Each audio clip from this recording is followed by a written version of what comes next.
होली सुनना पसंद करेंगे आप लोग? होली गाओ सुनबे ना? ठीक है, होली के बे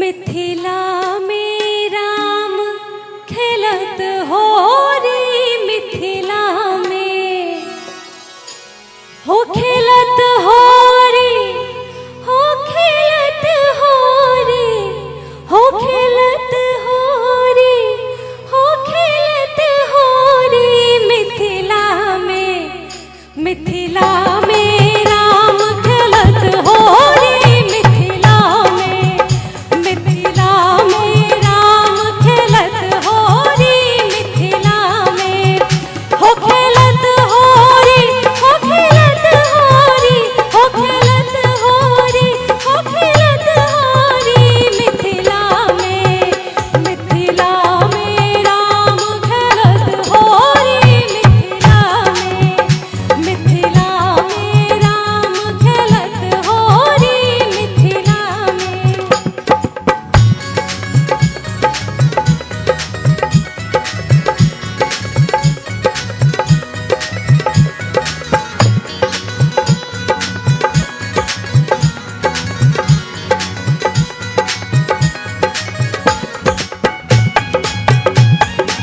अहाँ सबके अगर पसंद आए बोले तो दोनों हाथ उठा के एक बेर ताली बजाए। हम सब कलाकार लेल अहाँ के ई ताली ही बहुत पैघ आशीर्वाद छै।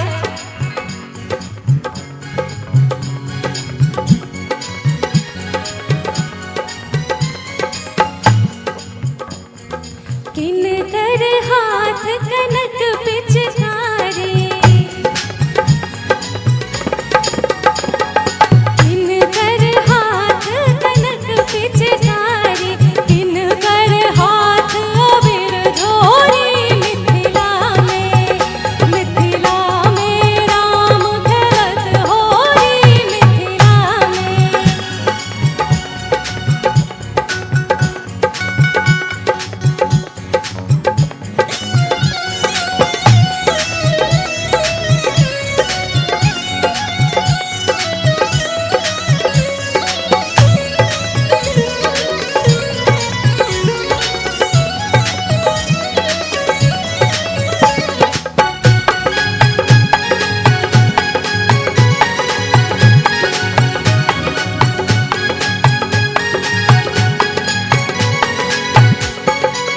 राम के हाथ कनक पिचकारी, राम के हाथ,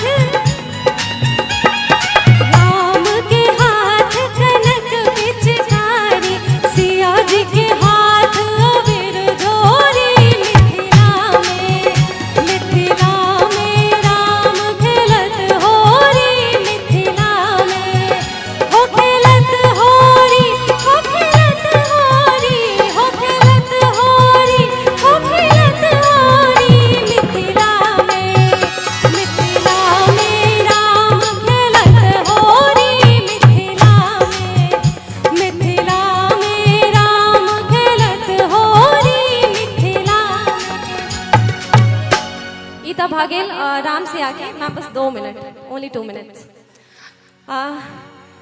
आप कनी इहो सुन लियो जे बाबा भोलेनाथ के होली केहन होइ छै, ठीक छै?